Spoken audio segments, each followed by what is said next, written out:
Hello everyone, welcome to Dev classes. आज मैं आप लोगों के पास मुंडा शासन व्यवस्था को लेके आया हूँ। तो मेरे चैनल को अभी तक आप लोगों ने अगर सब्सक्राइब नहीं किया तो सब्सक्राइब कीजिए और मेरे वीडियोस को ज़्यादा से ज़्यादा लोगों तक शेयर कीजिए ताकि बहुत सारे गरीब छात्र छात्राएं जो हैं वो इसका लाभ उठा सकें, क्योंकि अभी लॉकडाउन का पीरियड चल रहा है, सब जगह त्राहिमाम मचा हुआ है। तो कुछ पॉजिटिव करने का मैं सोच रहा हूँ, तो इसलिए इस वीडियो को ज़्यादा से ज़्यादा फैलाएं। चलिए हम लोग आज मुंडा शासन व्यवस्था के बारे में देखते हैं। वैसे तो जानते हैं कि मुंडा जो जनजाति है वो झारखंड की बहुत पुरानी जनजाति है, जो कि असुर जनजाति को ख़त्म करके अपना साम्राज्य यहाँ स्थापित किया है। आगे चलिए देखते हैं। पहला चीज समझने वाली बात है, आपका झारखंड यहाँ, ठीक है, झारखंड यहाँ। कुछ विद्वान कहते हैं कि ये जो मुंडा लोग हैं ये तिब्बत के रहने वाले, तिब्बत मतलब ये इलाका आपका तिब्बत, ठीक है। जैसे यहाँ के लोगों का जो शक्ल होता है या फिर जो चेहरा होता है, उससे आप अगर यहाँ के मुंडा लोग के चेहरों को मिलाइएगा तो बिल्कुल बिल्कुल आपको सेम मिलेगा आपको। उनकी आँखों को देख लीजिए, एकदम सेम मिलेगा। बस डिफरेंस ये होता है कि यहाँ पर हिमालय होने की वजह से, ठंडे प्रदेश होने की वजह से यहाँ पर लोग गोरे होते हैं, ठीक है, और यहाँ जो होते हैं वो काले होते हैं, ठीक है। तो एक जनश्रुति के हिसाब से जो मुंडा जो जनजाति है जो झारखंड में पाई जाती है, ये आपका तिब्बत के हैं, मेनली जो है वो तिब्बत के हैं, ठीक है। एक आपका ये है जनश्रुति। नेक्स्ट हम लोग आते हैं जब झारखंड के एस्पेक्ट में, जब झारखंड के एस्पेक्ट में आते हैं तो झारखंड के एस्पेक्ट में एक बात कही जाती है कि मुंडा लोग जो थे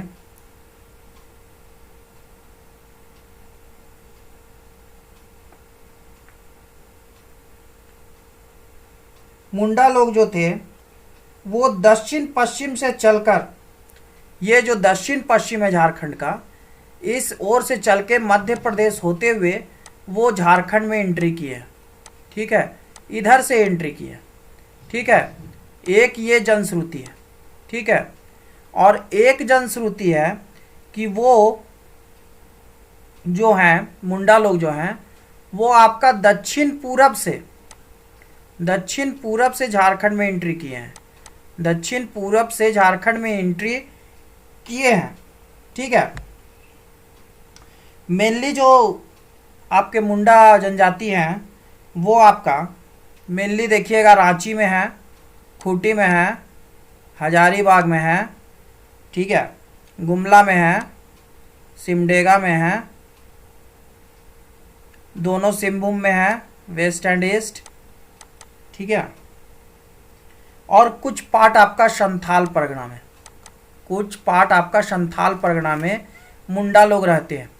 तो एक तो है कि ये तिब्बत से हैं, दूसरा चीज़ है कि ये दक्षिण पश्चिम से आए हैं, इधर साइड मध्य प्रदेश होते हुए एंट्री हुई है इनकी झारखंड में। एक है कि दक्षिण पूरब से ये एंट्री किए हैं इधर साइड से, ठीक है।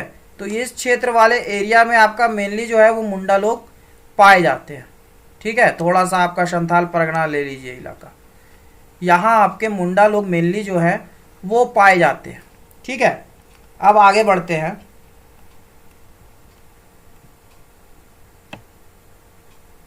अब हम लोग मुंडा शासन व्यवस्था देखते हैं, ठीक है, कि मुंडा शासन व्यवस्था है क्या। पहले हम लोग देखते हैं कि जैसे कोई भी शासन व्यवस्था होती है तो वो वहाँ के अपनी जनजाति के नागरिकों को नियंत्रित करने के लिए वहाँ पर कुछ टर्म्स एंड कंडीशन, कुछ रूल्स एंड रेगुलेशंस बनाए जाते हैं, ठीक है, जिसके आधार पर उनके धार्मिक, सामाजिक, आर्थिक मामलों का निपटारा किया जाता है, ठीक है। जैसा कि मुंडा अपने समाज में घटित सामाजिक, धार्मिक, आर्थिक और आदि मामलों का निपटारा करते हैं, मेनली ये शासन व्यवस्था के तहत, ठीक है। ये जो शासन व्यवस्था है आपका मुंडा शासन व्यवस्था, इसके तहत वो अपना सामाजिक, धार्मिक और आर्थिक विवाद जो हो जाते हैं, ठीक है, जो कोई भी समाज में रह रहा है तो कभी ना कभी किसी न किसी से विवाद होता है, लड़ाई झगड़ा होता है, ये सब होता है, तो उस चीज़ का निपटारा करने के लिए मुंडा जनजाति एक व्यवस्था डेवलप की जिसको कि मुंडा शासन व्यवस्था बोला गया, ठीक है। नेक्स्ट, मुंडा की अपनी भाषा है, ठीक है, मुंडा की अपनी भाषा है, मुंडा की अपनी भाषा है जिसको कि मुंडारी कहते हैं, मुंडा की अपनी भाषा है जिसको मुंडारी कहते हैं। मुंडारी, मैंने इंपॉर्टेंट पॉइंट्स लिखा है क्योंकि आपको मेनली रिमेंबर इंपॉर्टेंट पॉइंट्स करना है। मुंडा की इंपॉर्टेंट भाषा जिसको मुंडारी कहते हैं, जो कि ऑस्ट्रो एलियटिक भाषा परिवार से बिलोंग करता है। ये जो मुंडारी भाषा है ये आपका ऑस्ट्रो एशियाटिक भाषा परिवार से बिलोंग करता है, ठीक है। मुंडा लोग जो है इसको होड़ो जगर भी कहते हैं, ठीक है। मुंडा लोग जो है इस चीज़ को, मुंडारी भाषा को जो है वो होड़ो जगर भी बोलते हैं, होड़ो जगर। मुंडा लोग जो हैं, यहीं पर याद कर लीजिए, बाद में समय नहीं मिलेगा, होड़ो जगर कहते हैं मुंडा लोग, ठीक है। मुंडा लोग के गांव में जो है वो मेनली जो है वो 3 विशेष स्थल होते हैं, मेनली जो है वो 3 विशेष स्थल होते हैं मुंडा लोग के गांव में। पहला आपका सरना कहलाता है, जिसमें कि उनके ग्राम देवता जो होते हैं वो निवास करते हैं। पहला आपका मुंडा गांव में 3 विशेष स्थान होते हैं मेनली, ठीक है। पहला आपका सरना, जो कि आपका ग्राम देवता जहां निवास करते हैं। नेक्स्ट, सेकंड आपका अखाड़ा, ठीक है। सेकंड आपका अखाड़ा, जहां की पंचायत की बैठक होती है और रात्रि में युवक युवती जो है वो वहां एकत्र होकर के नाचते गाते हैं, ठीक है। अखाड़ा जो कि पंचायत की बैठक वहां होती है और युवक युवती जो है होकर नाचते गाते हैं वहां पर एक जगह एकत्रित होकर के। नेक्स्ट आपका आता है शासन। शासन जो है ये मेनली एक समाधि स्थल होता है। मुंडा में शासन जो है एक मेनली ये समाधि स्थल होता है, जहाँ पर जो है वो शवों को, जो मर गए व्यक्ति हैं, उनको दफनाया जाता है, ठीक है। ये चीज़ याद रहेगा, ठीक है। नेक्स्ट, समाधि स्थल पर जो वहाँ पर गाड़ा जाता है लोगों को, शवों को, समाधि स्थल पर पत्थर के सील रखे जाते हैं, जिसे जो है वो शासन दीरी बोलते हैं। शासन दीरी, इस चीज़ को याद रखिएगा।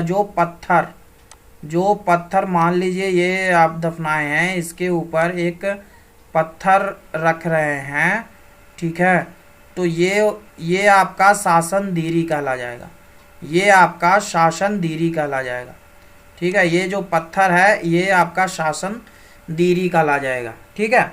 नेक्स्ट, मुंडा में जो आपका युवा गृह होता है, उसको गीती ओड़ा बोला जाता है, गीती ओड़ा कहा जाता है, गीती ओड़ा कहा जाता है जो आपका युवा गृह होता है मुंडा शासन में। अब हम लोग मुंडा शासन व्यवस्था को देखते हैं कि आखिर में मुंडा शासन व्यवस्था है क्या, ठीक है। तो इसको समझने की कोशिश कीजिएगा। जैसे आज जो हमारे देश में जो जुडिशियल व्यवस्था है, जैसे कि आप लोग देखते हैं कि पहले आपका एससी है सबसे टॉप मोस्ट बॉडी, उसके बाद आपका एचसी है, ठीक है, उसके बाद आपका सीसी है, मतलब supreme court, high court, civil court. ये डिस्ट्रिक्ट आधार पर, ये आपका राज्य आधार पर, और ये आपका देश में एक, ठीक है। ये 3 व्यवस्थाएं आज के समय में जुडिशियल सिस्टम में है हमारे देश में। बस इसी सिस्टम पर आप पूरे मुंडा व्यवस्था को, शासन व्यवस्था को याद कर सकते हैं। बस यही मुंडा का भी शासन व्यवस्था था, यही 3 व्यवस्थाएं थी आपका मुंडा के विषय में ही।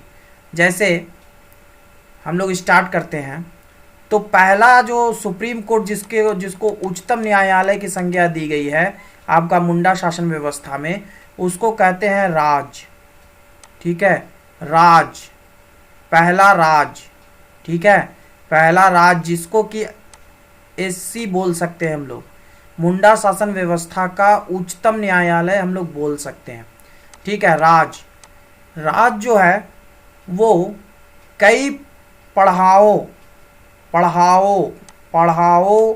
को मिलाकर बनता है। पहले जो था वो 12 था, अब जो है वो 20 है, ठीक है। पहले 12 पढ़ा था, अब जो है वो 20 पढ़ा होते हैं। ये जो राज होता है इसका प्रधान को हम लोग राजा बोलते हैं, ठीक है। राज जो है वो मुंडा शासन व्यवस्था के अंतर्गत ये सुप्रीम कोर्ट का काम करता है, सुप्रीम कोर्ट का काम करता है। और ये जो इसके जो प्रधान होते हैं वो राजा होते हैं।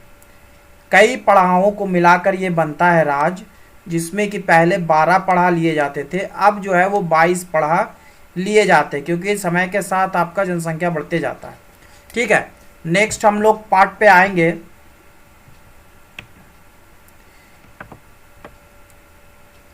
ठीक है, तो जैसा कि ये सुप्रीम कोर्ट है, जैसा कि ये मुंडा लोगों का सुप्रीम कोर्ट है राज, तो जो भी नीचे वाले जो न्यायालय है अगर वहाँ पर मामले का निपटारा नहीं हो पाता है तब उस मामले को रेफर किया जाता है यहाँ राज में, ठीक है। तब वो राज में आता है, जो कि मुंडा लोग का सबसे ऊंचा शासन व्यवस्था है, जस्ट लाइक a एससी है, ठीक है। नेक्स्ट हम लोग आते हैं सेकेंड लेवल में।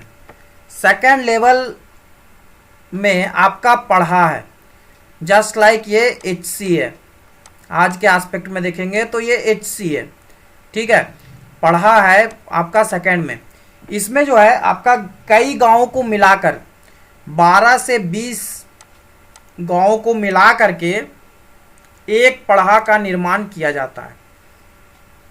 12 से 20 गांवों को मिला करके एक पढ़ा का निर्माण किया जाता है, जिसके प्रधान को पढ़ा राजा कहा जाता है। कुछ क्षेत्र जो होते हैं मुंडा लोगों के, उनमें उन्हें मानकी भी बोला जाता है, इन्हें जो है वो मानकी भी बोला जाता है। मेनली जो पढ़ा के जो प्रधान होते हैं उनको पढ़ा राजा बोला जाता है, और कुछ क्षेत्रों में उनको मानकी भी बोला जाता है, ठीक है। नेक्स्ट हम लोग आते हैं, तो इसमें कुछ पदाधिकारी होते हैं जो कि पढ़ा राजा के सहायता के लिए होते हैं, ठीक है। तो पहला होता है ठाकुर। ठाकुर मेनली जो है वो पढ़ा राजा का सहायक होता है, ठीक है, पढ़ा राजा का सहायक होता है ठाकुर। उसके बाद दीवान होता है, ठीक है, दीवान होता है, दीवान एक पोस्ट है, ठीक है, जो कि मेनली जो है उस राज्य का मंत्री कहलाता है। इसमें जो है वो 2 तरह का दीवान होता है, एक आपका गढ़ दीवान, एक आपका राज दीवान, ठीक है। एक गढ़ दीवान जो कि जो भी पहले जो व्यवस्था चलती थी राजा लोगों की, उसके अंदर का जो देखता था उसे गढ़ दीवान कहते थे, और जो बाहर का देखता था उसको राज दीवान कहते थे, ठीक है। जो अंदर की व्यवस्थाओं को देखता था जो मंत्री, उसको गढ़ दीवान कहते थे, और जो बाहर की व्यवस्थाओं को देखता था उसे हम लोग राज दीवान कहते थे। तो पहला आपका ठाकुर हुआ जो कि पढ़ा राजा का सहायक होता था, दूसरा आपका दीवान हुआ जो कि आपका मंत्री होता था, और ये 2 तरह के दीवान होते हैं, एक गढ़ जो अंदर में काम करते हैं और एक राज दीवान जो कि बाहर में काम करते हैं, नेक्स्ट इसमें जो है पांडे, एक पोस्ट था पांडे का, ठीक है, जिसका काम था मुंडा शासन व्यवस्था में कि सभी के सभी कागजातों को जो है वो संभाल करके रखता था। जितने भी दस्तावेज होते थे, जितने भी कागजात होते थे, उन्हें संभाल के रखने का काम पांडे का होता था। नेक्स्ट यहाँ पर पोस्ट है आपका बरकदाज। बरकदाज पोस्ट है, ये जो है दीवान जो भी आदेश करते थे, ठीक है, ये एक तरह से सिपाही टाइप का हुआ पोस्ट, ठीक है, ये एक तरह से सिपाही का टाइप का पोस्ट हुआ। ये दीवान जो भी आदेश करते थे, ठीक है, जो भी नोटिस किसी को देते थे तो उसका वो पालन करवाता था, तामील करवाता था या पालन करवाता था, ठीक है, जिसको भी नोटिस पड़ता था उसको वो पालन करवाता था, ये बरकदाज, ठीक है।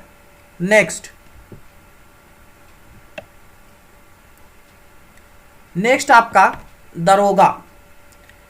दरोगा जो था, जब बैठक होती थी, ठीक है, जब बैठक होती थी मुंडाओं की, ठीक है, तो सभा की जो कार्रवाई होती थी उस समय सभा के लोगों को जो है वो नियंत्रित करने का काम करता था दरोगा। दरोगा जो पोस्ट था वो आपका कार्रवाई के समय लोगों को नियंत्रित करने का काम करता था, ठीक है। नेक्स्ट आपका लाल। नेक्स्ट आपका लाल पोस्ट है, जो कि सभा में वकील की तरह बहस करता था। वकील की तरह बहस करने का काम लाल का था। और ये जो लाल है वो 3 तरह के थे मुंडा शासन व्यवस्था में। एक आपका बड़ा लाल, एक आपका मंझ लाल, एक आपका छोटे लाल, ठीक है। बड़ा लाल, मंझ लाल और छोटे लाल, 3 तरह के लाल थे जो कि वकील की तरह बहस करते थे मुंडा शासन व्यवस्था में। नेक्स्ट जो है, नेक्स्ट आपका सबसे छोटा इकाई जो है सकते हैं, जिसको हम सीसी के तौर पर भी देख सकते हैं, जो कि सबसे छोटी शासन व्यवस्था है आपका मुंडा शासन व्यवस्था में, जो कि गांव है जिसका प्रधान मुंडा होता है, जिसका प्रधान आपका मुंडा होता है। गांव जो है वो सबसे छोटी इकाई है हमारे शासन व्यवस्था में, जिसको मैं सीसी के तौर पर भी ले सकता हूँ, सिविल कोड के तौर पर, ठीक है। मुंडा का जो सहायक होता है, मुंडा का सहायक, उसको पाहन बोला जाता है, ठीक है। मुंडा का जो सहायक होता है उसको पाहन बोला जाता है, जो कि मुंडा की गैर मौजूदगी में वो सारा का सारा काम देखता है। जैसे प्रेसिडेंट नहीं होते हैं तो वाइस प्रेसिडेंट जो होते हैं वो सारा का सारा उनका कार्य को देखते हैं। उसी तरह मुंडा जब नहीं होते हैं या फिर किसी कारणवश वो बाहर गए हुए हो या बीमार हो, तो उनका जो सहायक पाहन है वो जो है वो मुंडा का सारा कार्य को देखता है, ठीक है। नेक्स्ट इसमें एक पोस्ट होता है महतो का। नेक्स्ट एक पोस्ट होता है महतो का, जो कि गांवों में सूचनाओं का आदान प्रदान करता है, जो कि गांवों में सूचनाओं का आदान प्रदान करता है, ठीक है। तो इस तरीके से मुंडा शासन व्यवस्था था, जो कि मैंने सुप्रीम कोर्ट, हाई कोर्ट और सिविल कोर्ट के माध्यम से आपको समझाने का कोशिश किया हूँ। आपको कैसा लगा वो आप कमेंट बॉक्स में फीडबैक दे दीजिएगा। और भी वीडियोस चाहिएगा तो मैं आपको प्रोवाइड करवाऊँगा। और मेरे वीडियोस ज़्यादा से ज़्यादा शेयर कीजिए। Thank you for watching.